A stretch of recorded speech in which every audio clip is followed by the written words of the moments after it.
El aire nocturno transportaba el aroma dulzón del maíz tostado y la melodía desafinada del acordeón de Don Remedios, cuando Miguel Santander desapareció entre las sombras de la feria. Nadie lo vio partir.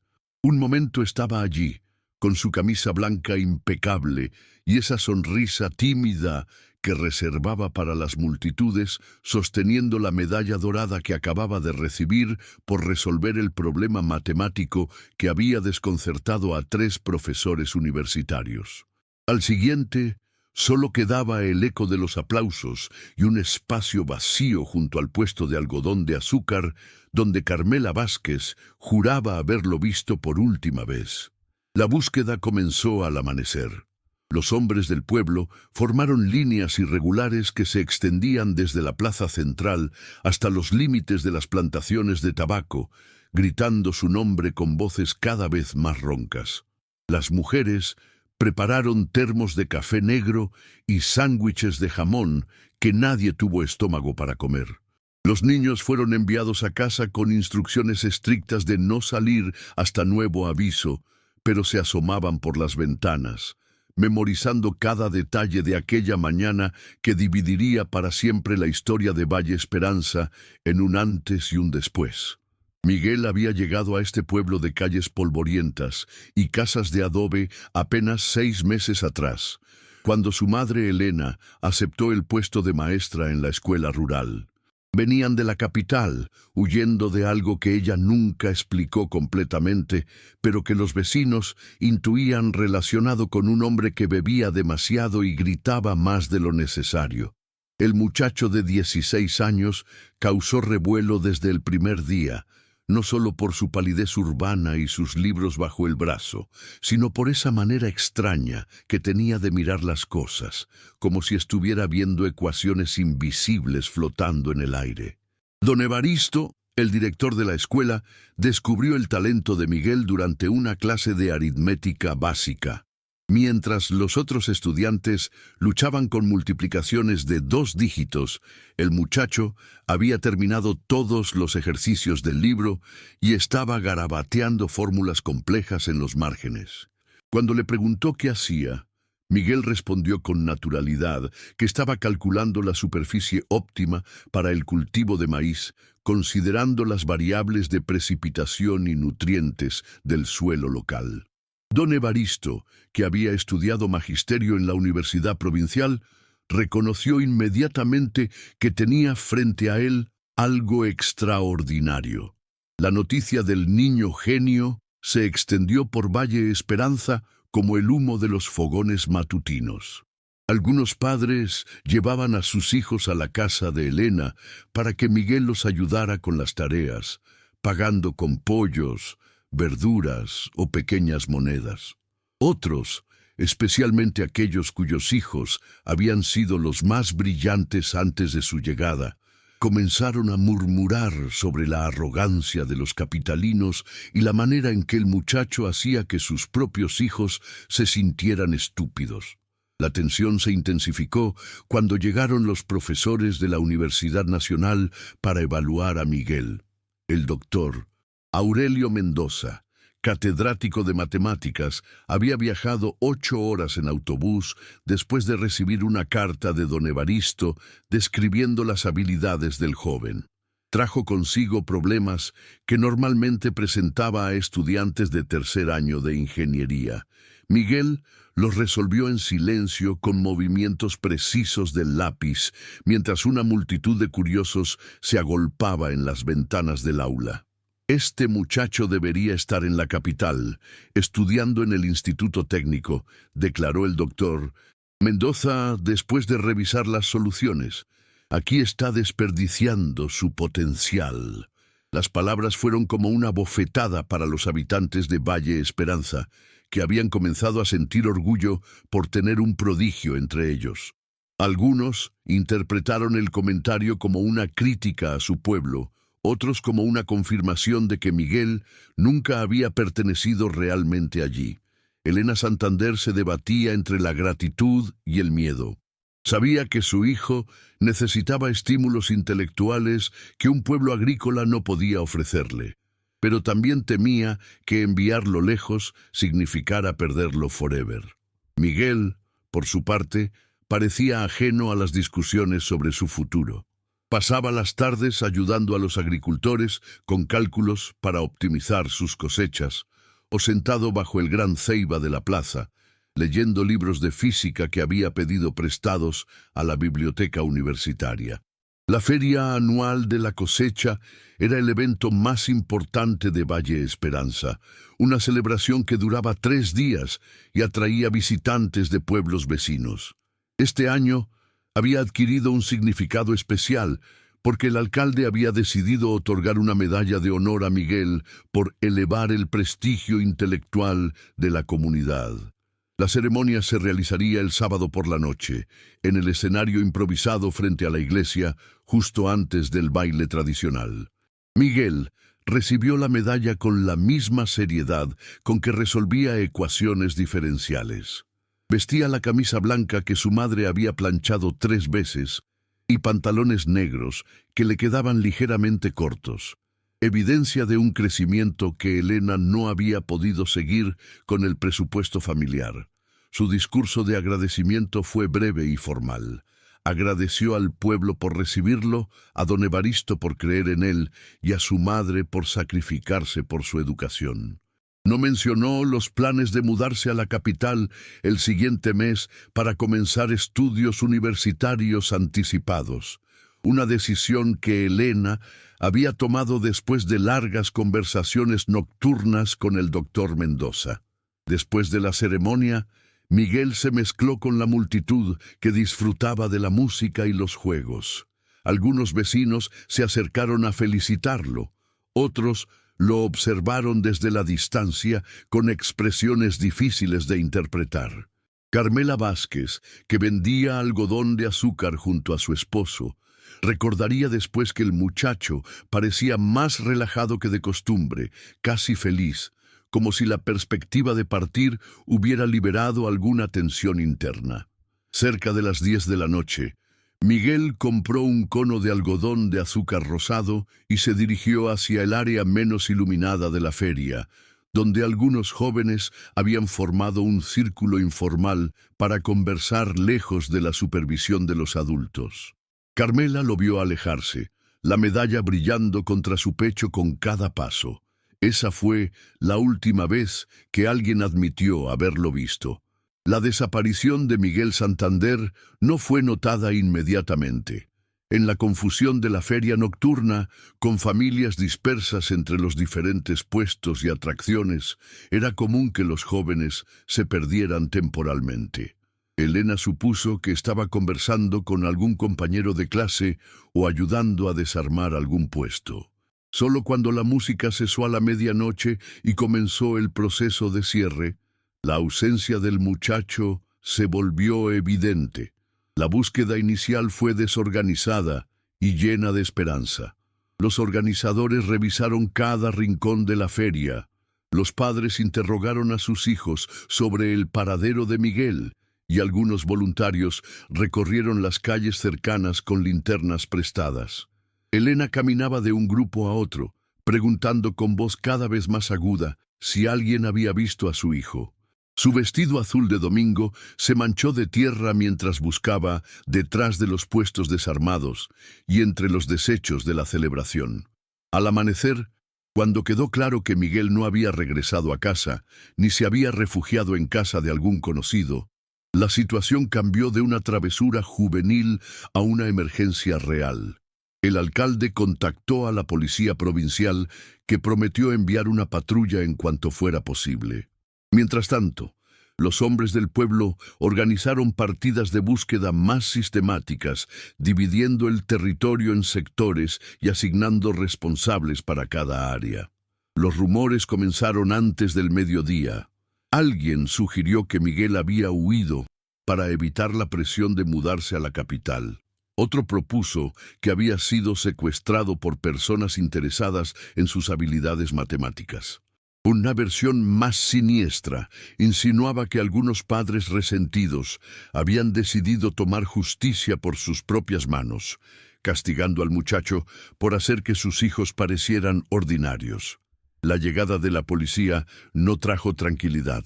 Los dos oficiales que se presentaron en Valle Esperanza parecían más interesados en terminar rápidamente su investigación que en encontrar respuestas reales.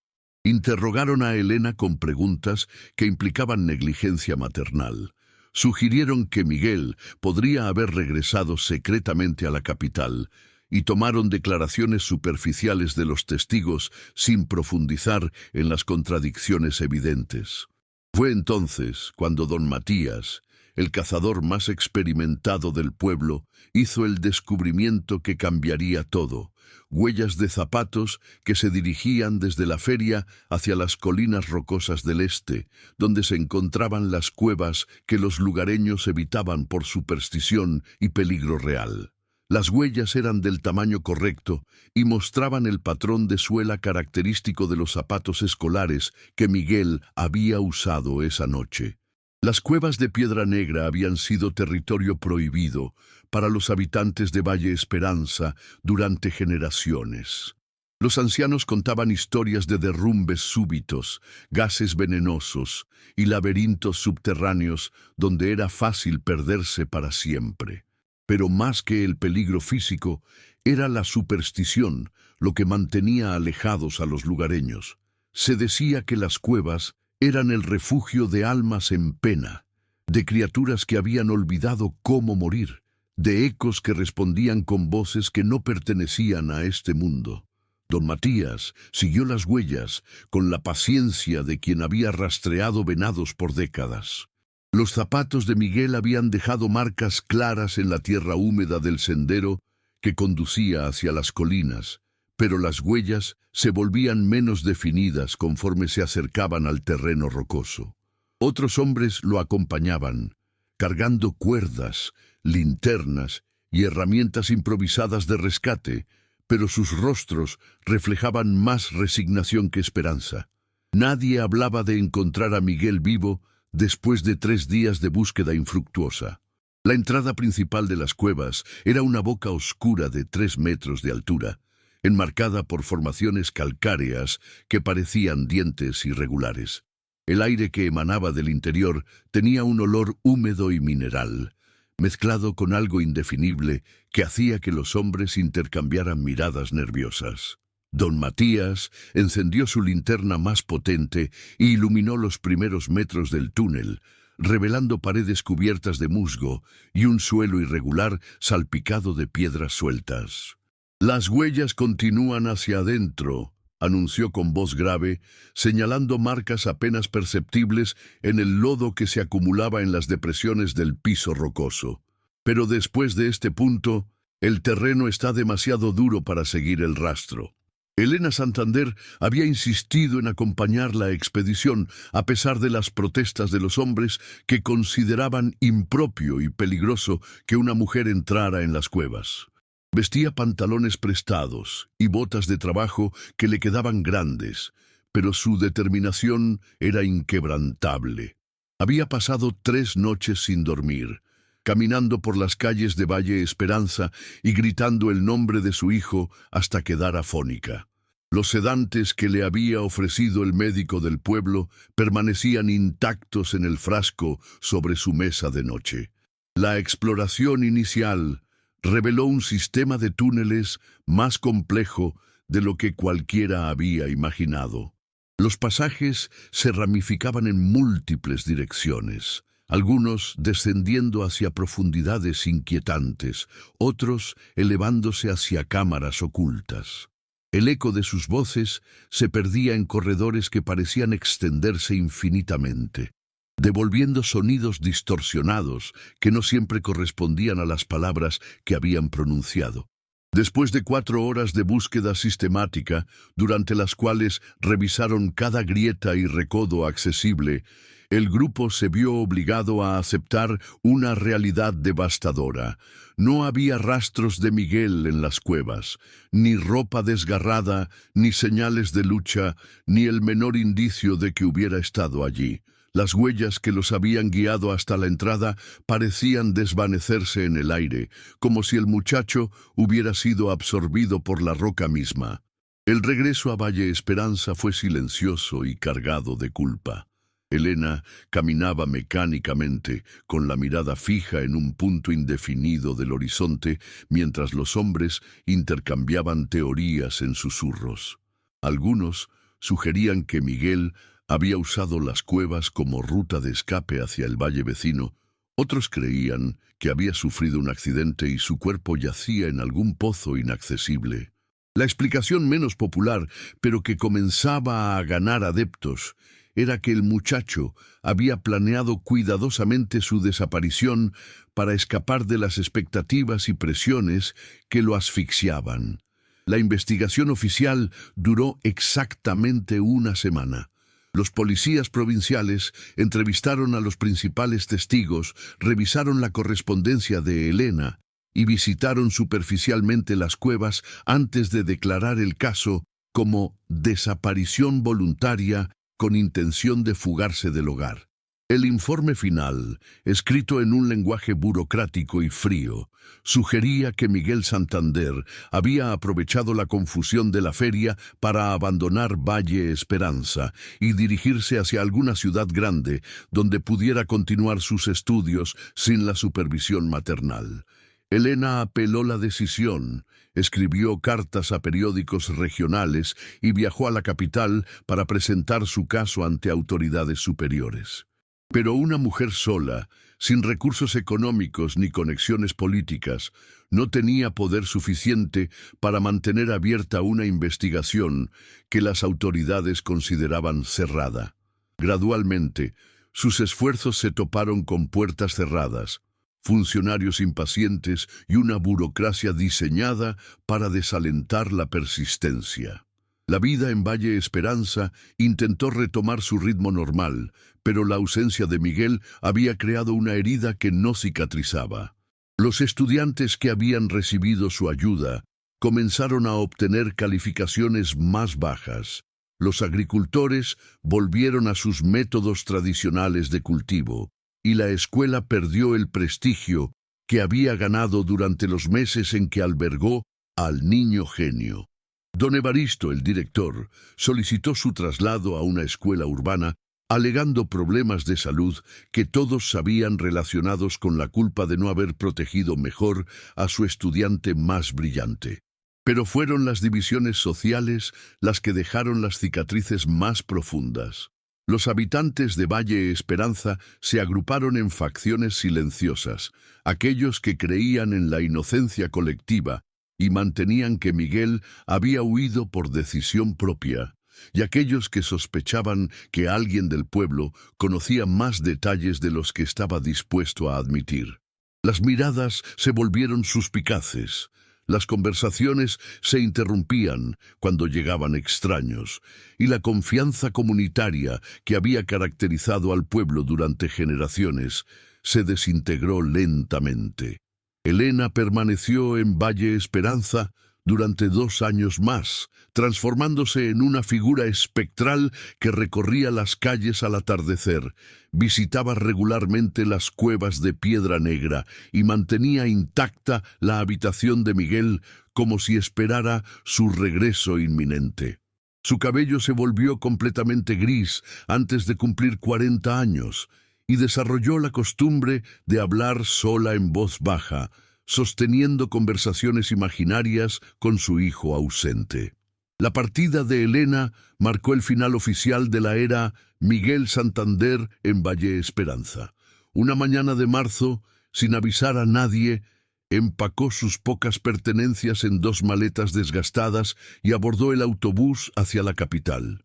Dejó una nota para don Evaristo, explicando que no podía seguir viviendo en un lugar donde cada rincón le recordaba a su hijo, pero también agradeciéndole al pueblo por haberlos acogido durante los meses más felices de la vida de Miguel. La casa que habían habitado permaneció vacía durante meses, con las ventanas cerradas y el jardín creciendo salvajemente. Eventualmente, una familia de agricultores la ocupó, pero nunca lograron que se sintiera completamente como un hogar.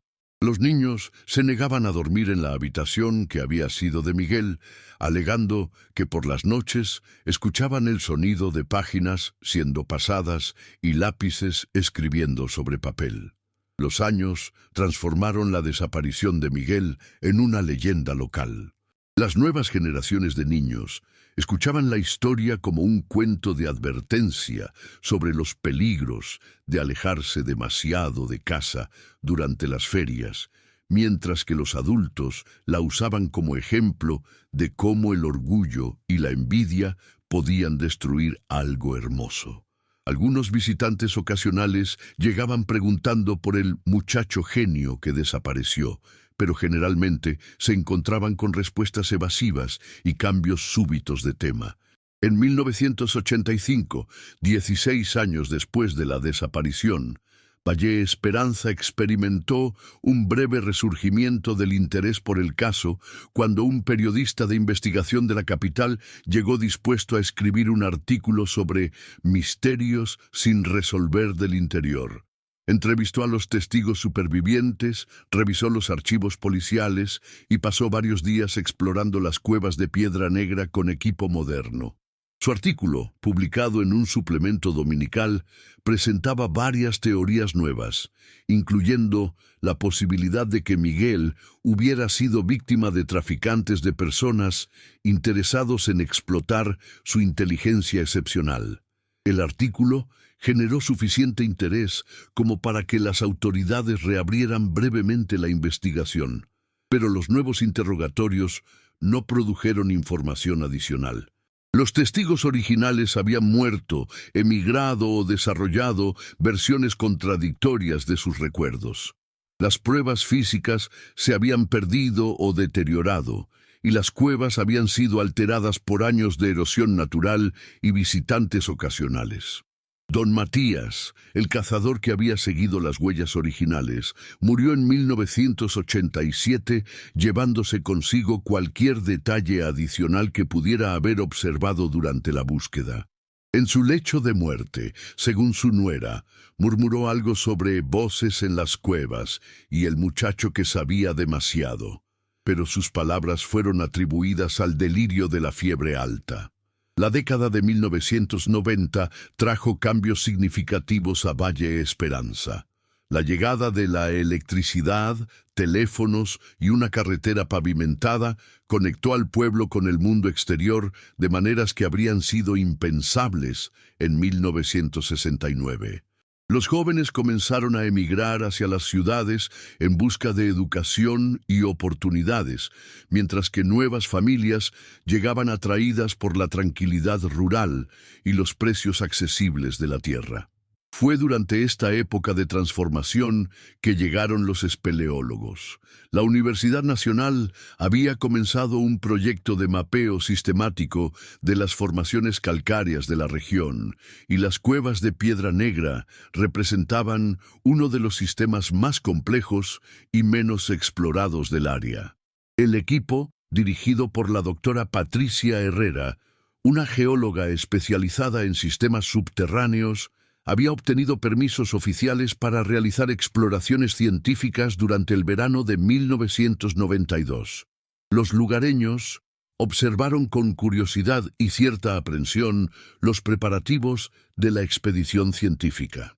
Los espeleólogos llegaron con equipos sofisticados, cascos con luces LED, cuerdas especializadas, detectores de gases, sistemas de comunicación por radio y mapas topográficos detallados que mostraban la superficie con una precisión que sorprendió a los habitantes locales. La doctora Herrera explicó en una reunión pública que su objetivo era crear un mapa tridimensional completo del sistema de cuevas, evaluar su estabilidad geológica y documentar cualquier formación mineral o biológica de interés científico. El primer día de exploración transcurrió sin incidentes. El equipo estableció un campamento base en la entrada principal de las cuevas y comenzó a instalar puntos de referencia y sistemas de iluminación temporal en los túneles principales.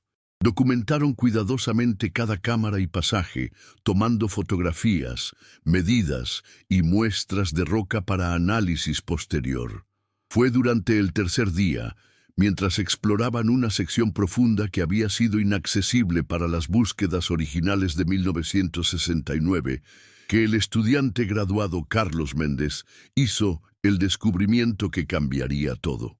En una cámara pequeña y escondida, detrás de una formación rocosa que requería arrastrarse por un túnel estrecho, su linterna iluminó algo que no pertenecía al entorno natural: el brillo dorado de una medalla, parcialmente enterrada bajo décadas de sedimento y goteo calcáreo. La medalla emergió del sedimento como una revelación dorada que había esperado 23 años para ser desenterrada. Carlos Méndez la sostuvo con manos temblorosas, mientras su linterna frontal iluminaba la inscripción grabada: a Miguel Santander, por su excelencia académica, Valle Esperanza, 1969. El metal había desarrollado una pátina verdosa en los bordes, pero el centro mantenía su brillo original, como si hubiera estado protegido por algún mecanismo invisible del tiempo. La doctora Patricia Herrera recibió la noticia por radio con una mezcla de emoción científica y aprensión personal. Comprendía inmediatamente las implicaciones del hallazgo. No solo habían encontrado evidencia física de un caso de desaparición sin resolver, sino que habían accedido a una sección de las cuevas que aparentemente nunca había sido explorada por los equipos de búsqueda originales. La ubicación de la medalla en una cámara que requería conocimientos técnicos de espeleología para ser alcanzada, planteaba preguntas inquietantes sobre cómo había llegado hasta allí. El protocolo científico exigía documentar exhaustivamente el descubrimiento antes de remover cualquier evidencia. Carlos fotografió la medalla desde múltiples ángulos, registró las coordenadas exactas de su ubicación y tomó muestras del sedimento circundante para análisis de datación. La cámara donde fue encontrada era pequeña, aproximadamente 3 metros de diámetro, con un techo bajo que obligaba a agacharse. Solo era accesible a través de un pasaje estrecho que se bifurcaba desde el túnel principal, oculto detrás de formaciones rocosas que fácilmente podrían haber pasado desapercibidas en búsquedas menos sistemáticas. La noticia del descubrimiento se extendió por Valle Esperanza con la velocidad de un incendio en época seca. Los habitantes que habían vivido la desaparición original experimentaron una mezcla de vindicalización y terror renovado. Aquellos que siempre habían creído que Miguel había huido voluntariamente se vieron obligados a reconsiderar sus teorías, mientras que quienes habían sospechado de un final más siniestro sintieron la confirmación amarga de sus peores temores. Don Ricardo Venegas, quien había sido alcalde durante la desaparición y ahora era un anciano de 81 años, recibió la noticia en la mecedora de su portal, donde pasaba las tardes observando el tráfico escaso de la calle principal. Su primera reacción fue negar rotundamente que la medalla fuera auténtica.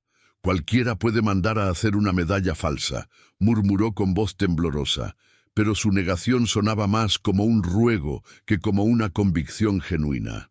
Carmela Vázquez, ahora viuda y propietaria de la única tienda de abarrotes del pueblo, cerró su negocio temprano el día que se confirmó el hallazgo. Se encerró en su casa y no salió durante 3 días, ignorando las llamadas insistentes de sus vecinos. Cuando finalmente abrió la puerta, tenía los ojos rojos de llorar y repetía obsesivamente: «Yo lo vi alejarse hacia la oscuridad. Debí haberlo seguido. Debí haber gritado su nombre». La llegada de los medios de comunicación transformó temporalmente Valle Esperanza en un circo mediático.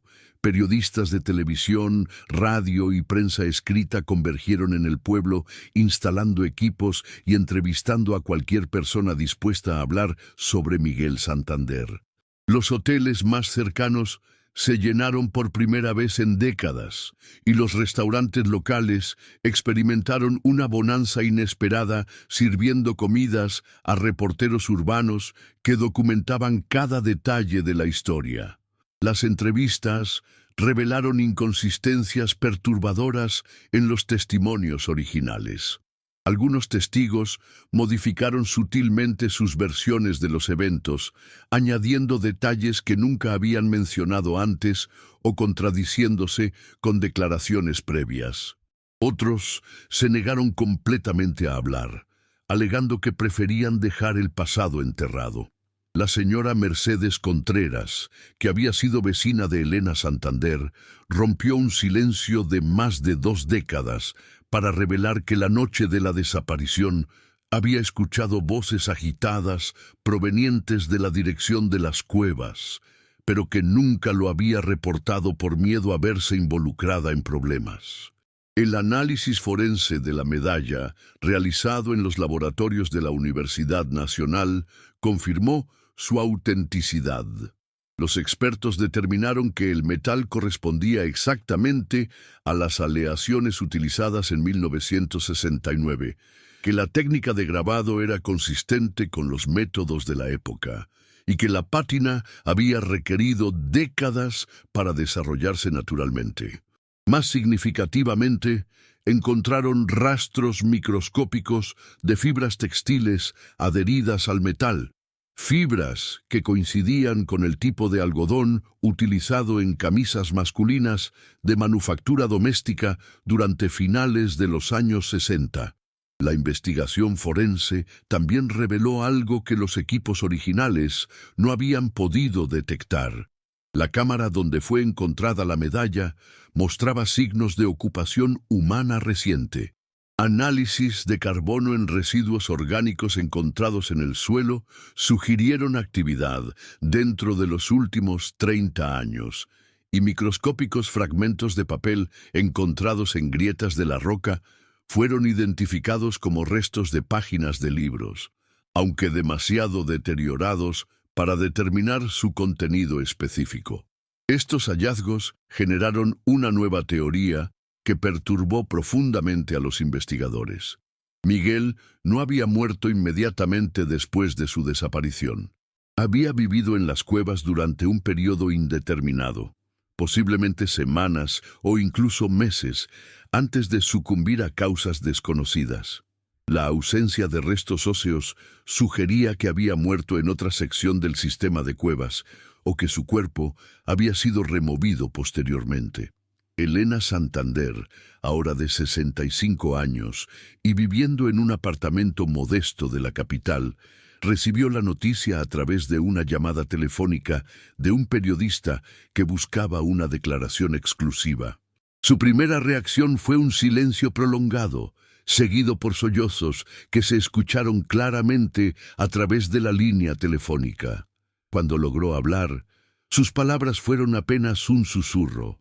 Siempre supe que mi hijo no me había abandonado. Siempre supe que algo terrible había pasado.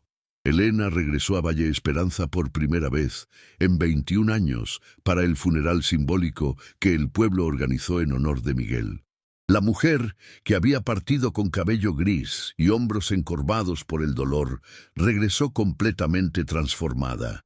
Caminaba erguida, vestía de negro elegante, y sus ojos tenían una determinación férrea que no había mostrado durante los días desesperados de la búsqueda original. No había venido a llorar, había venido a exigir respuestas. La ceremonia se realizó en la iglesia principal con una misa oficiada por el padre Augusto, quien había sido un joven sacerdote durante la desaparición original. En su homilía habló sobre la importancia del perdón y la necesidad de dejar descansar a los muertos, palabras que fueron interpretadas por muchos como una súplica velada para que no se removieran más secretos enterrados. Elena escuchó en silencio desde el primer banco, con la medalla de Miguel en sus manos, pulida hasta recuperar su brillo original. Después del servicio religioso, Elena anunció que había contratado a un investigador privado de la capital para reabrir el caso de manera independiente. Raúl Mendoza, un ex detective de la Policía Nacional con experiencia en casos fríos, había aceptado trabajar pro bono después de revisar los archivos del caso y considerar las nuevas evidencias. Su reputación incluía la resolución de varios casos de desaparición que habían permanecido sin resolver durante décadas. Mendoza llegó a Valle Esperanza con un enfoque metodológico que contrastaba dramáticamente con la investigación superficial de 1969. Instaló una oficina temporal en el antiguo edificio de la alcaldía y comenzó a entrevistar sistemáticamente a todos los testigos supervivientes, utilizando técnicas modernas de interrogatorio que revelaron inconsistencias previamente pasadas por alto. También contrató a un equipo de espeleólogos profesionales para realizar una exploración exhaustiva de todo el sistema de cuevas, utilizando tecnología de mapeo tridimensional que no existía en la época de la desaparición original. Los primeros resultados de la investigación renovada fueron perturbadores. Mendoza descubrió que varios testimonios clave de 1969 habían sido alterados en los archivos oficiales, con declaraciones originales reemplazadas por versiones editadas que omitían detalles específicos. También encontró evidencia de que al menos 3 personas habían proporcionado coartadas falsas durante la investigación original. Coartadas que se habían mantenido inalteradas durante más de 2 décadas debido a la presión social y el miedo a las represalias. La investigación también reveló conexiones previamente desconocidas entre algunos habitantes del pueblo y organizaciones externas que podrían haber tenido interés en las habilidades matemáticas de Miguel. Documentos encontrados en archivos municipales indicaban que representantes de una empresa minera habían visitado Valle Esperanza varios meses antes de la desaparición, haciendo preguntas específicas sobre recursos humanos excepcionales en la región. La empresa había desaparecido de los registros comerciales poco después de 1969 y sus antiguos ejecutivos habían muerto o emigrado a países sin tratados de extradición. Pero fue el descubrimiento de un segundo objeto en las cuevas lo que transformó completamente la naturaleza de la investigación. Durante una exploración de una sección previamente inaccesible, los espeleólogos encontraron un cuaderno escolar parcialmente preservado, envuelto en plástico y oculto en una grieta natural de la roca. Las páginas que permanecían legibles contenían cálculos matemáticos complejos, escritos con la letra característica de Miguel, pero también algo más inquietante. Fechas que indicaban que había estado escribiendo en el cuaderno semanas después de su desaparición oficial. Los cálculos en el cuaderno no eran ejercicios académicos aleatorios.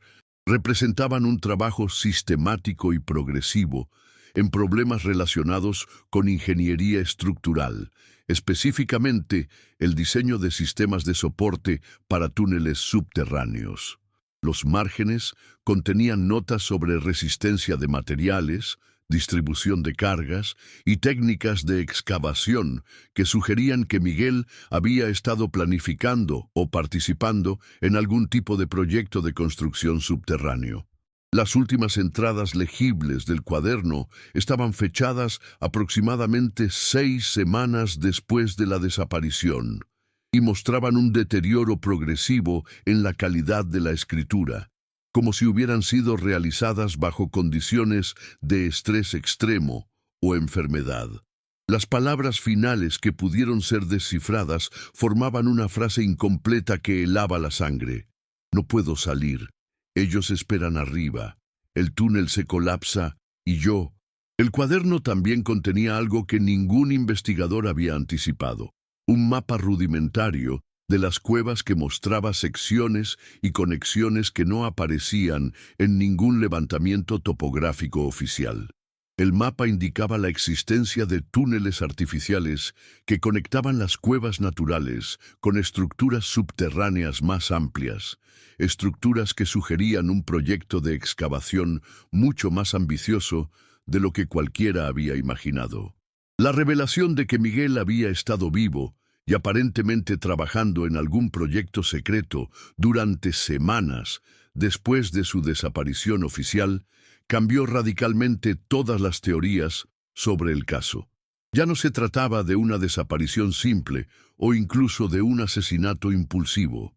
Las evidencias apuntaban hacia una operación planificada y compleja que había requerido recursos significativos y múltiples participantes.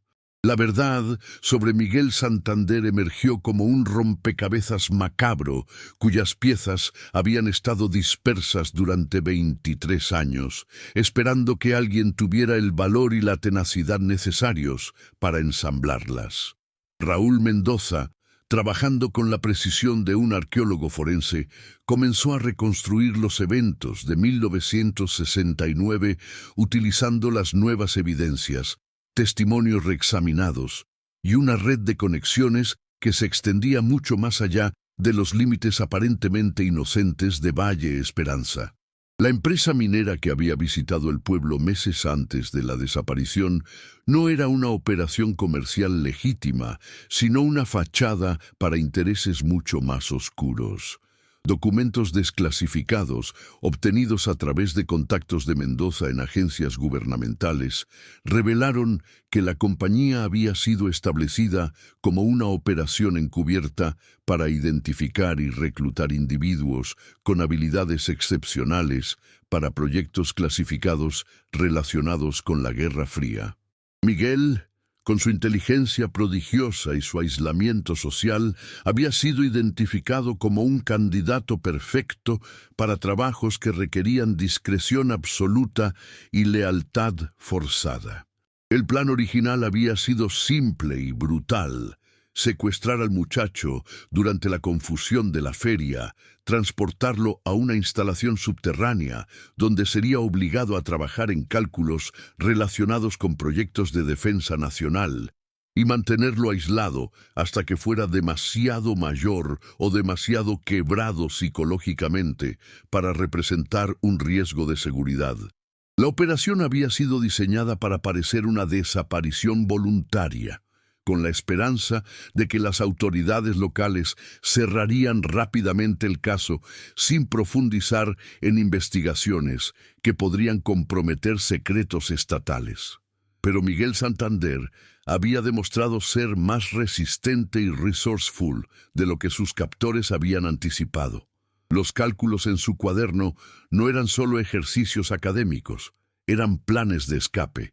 El joven genio había utilizado sus conocimientos de ingeniería estructural para identificar debilidades en las instalaciones subterráneas donde estaba siendo retenido, y había comenzado sistemáticamente a socavar los sistemas de soporte que mantenían operativos los túneles artificiales. La confesión final llegó de una fuente inesperada: don Eliseo Ramírez, el antiguo herrero del pueblo, que a los 92 años yacía en su lecho de muerte en el hospital regional. Atormentado por décadas de culpa y con la certeza de que no viviría para ver otro amanecer, llamó a Mendoza para hacer una confesión que había mantenido en secreto durante toda su vida adulta. «Nos pagaron una fortuna», murmuró don Eliseo con voz Barelli audible, «por mantenernos callados y ayudar con la coartada. Dijeron que era por el bien del país, que el muchacho iba a hacer trabajo importante para la patria. Pero yo sabía, en el fondo siempre supe, que estábamos entregando a un niño inocente a algo monstruoso». Don Eliseo reveló que al menos 6 hombres del pueblo habían estado involucrados en la operación. Habían proporcionado información sobre las rutinas de Miguel. Habían asegurado que la búsqueda inicial se dirigiera hacia áreas específicas que sabían estaban vacías, y habían mantenido silencio sobre actividades sospechosas en las cuevas durante las semanas posteriores a la desaparición. A cambio, Habían recibido sumas de dinero que representaban más riqueza de la que habían visto en sus vidas, junto con amenazas implícitas sobre las consecuencias de revelar la verdad.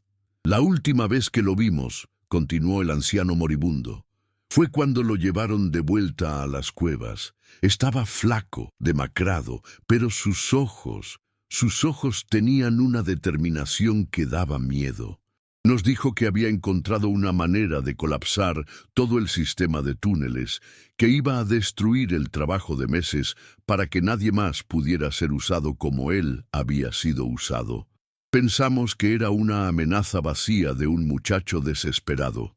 No sabíamos que realmente tenía el conocimiento para hacerlo. La investigación de Mendoza confirmó los detalles de la confesión. Análisis geológicos modernos de las cuevas revelaron evidencia de colapsos estructurales masivos que habían ocurrido décadas atrás, colapsos que habían sellado permanentemente secciones enteras del sistema subterráneo. Los patrones de daño eran consistentes con sabotaje intencional realizado por alguien con conocimientos sofisticados de ingeniería estructural. Miguel había logrado su venganza final, pero había pagado el precio máximo por ella. Los colapsos que había orquestado habían destruido no solo las instalaciones secretas y sepultado evidencia de la operación encubierta, sino que también habían sellado su propia ruta de escape. Sus captores, enfrentando la pérdida de su inversión y el riesgo de exposición, habían abandonado el sitio y eliminado todos los rastros de su operación, dejando al muchacho atrapado en las profundidades de su propia creación destructiva. La medalla había sido dejada en la cámara pequeña como un mensaje final, un testamento dorado de su existencia y resistencia.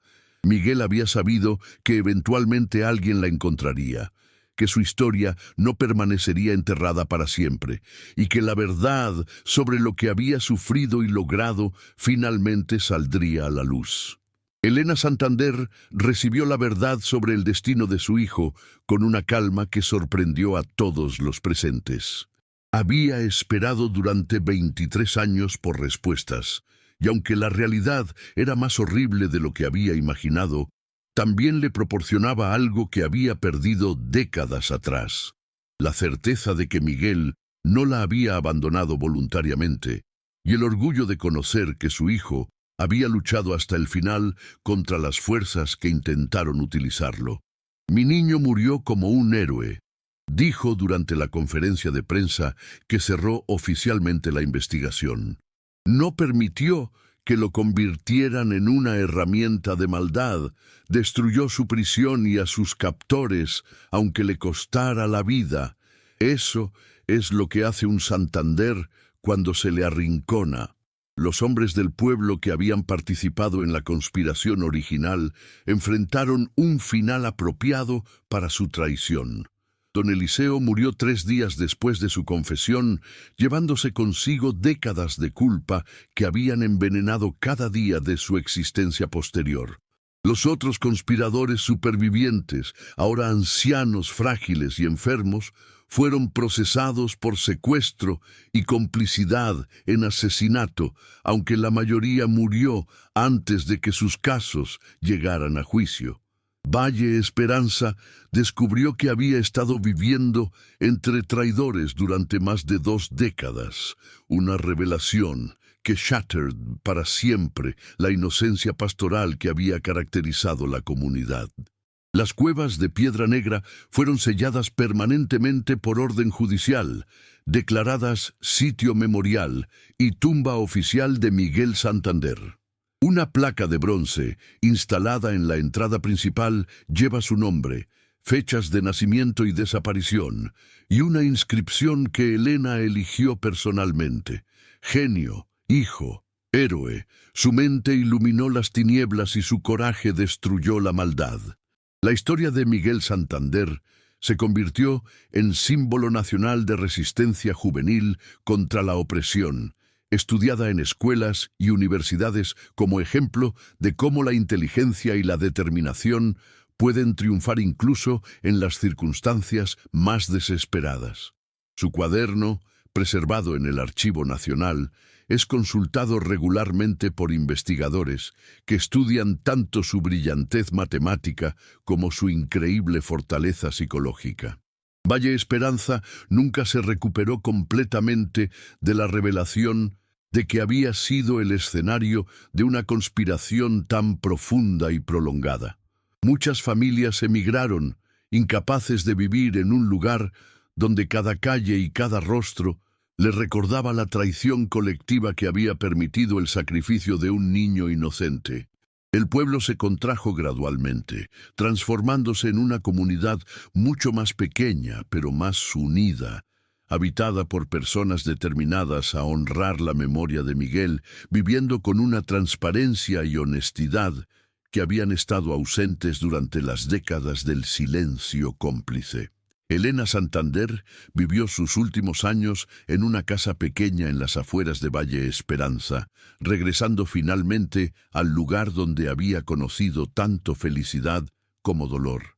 Estableció una fundación educativa que proporcionaba becas a jóvenes con habilidades excepcionales, asegurándose de que ningún otro niño genio enfrentara el aislamiento y la vulnerabilidad que habían hecho de Miguel un blanco tan atractivo para depredadores institucionales.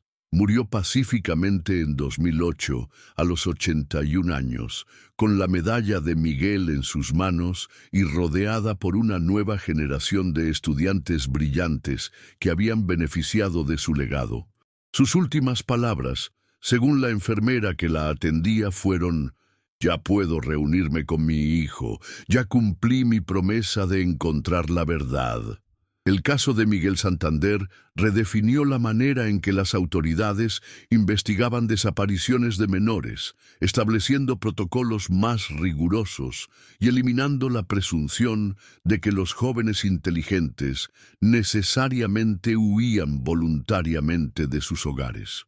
También llevó a una revisión sistemática de casos fríos similares de las décadas de 1960 y 1970, revelando un patrón de desapariciones de individuos con habilidades excepcionales que habían sido inadecuadamente investigadas por autoridades que priorizaban la seguridad nacional sobre la protección ciudadana. La medalla dorada, que había brillado en la oscuridad de las cuevas durante 23 años, ahora brilla bajo las luces del Museo Nacional, donde es exhibida como símbolo de resistencia y recordatorio de que la verdad, sin importar cuán profundamente sea enterrada, eventualmente encuentra una manera de emerger hacia la luz. Los visitantes, especialmente los jóvenes estudiantes, se detienen frente a la vitrina que contiene la medalla y leen la historia de Miguel Santander, aprendiendo que la inteligencia combinada con coraje puede desafiar incluso a las fuerzas más poderosas y corruptas. Valle Esperanza continúa siendo un pueblo pequeño y tranquilo, pero ahora es también un lugar de peregrinaje para aquellos que buscan entender cómo la maldad puede esconderse detrás de fachadas respetables y cómo un adolescente armado, únicamente con su brillantez y determinación, puede enfrentar y derrotar a enemigos que parecían invencibles. La memoria de Miguel Santander vive no solo en los registros históricos, sino en cada joven que se atreve a usar su inteligencia para desafiar la injusticia, recordando que la genialidad verdadera no se mide solo por la capacidad de resolver problemas matemáticos, sino por el coraje de resistir cuando la resistencia parece imposible. Si esta historia de valentía y misterio te ha impactado tanto como a nosotros, no olvides suscribirte al canal para más casos extraordinarios que demuestran cómo la verdad siempre encuentra su camino hacia la luz. Dale like si crees que la historia de Miguel Santander merece ser recordada y cuéntanos en los comentarios qué harías si descubrieras que tu comunidad había guardado un secreto tan oscuro durante décadas. Tenemos más misterios fascinantes esperándote en nuestros próximos videos. Gracias por acompañarnos en este viaje hacia la verdad. Y recuerda, Algunas historias son demasiado importantes para ser olvidadas.